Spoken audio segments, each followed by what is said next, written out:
Ready to potentially supercharge your pocket option trades with real-time signals? First, you will need to find a Telegram channel that provides trading signals. Remember to do your research and find one with good reviews. Once you've joined a signals channel, keep an eye out for a new alert. You'll generally see info on the asset, the direction to trade, along with suggested entry, target, and stop-loss levels. Now, let's implement.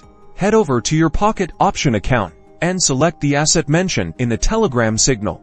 In this case, BUR USD. Next, set the trade parameters if the signal says buy. Then select the up or call button.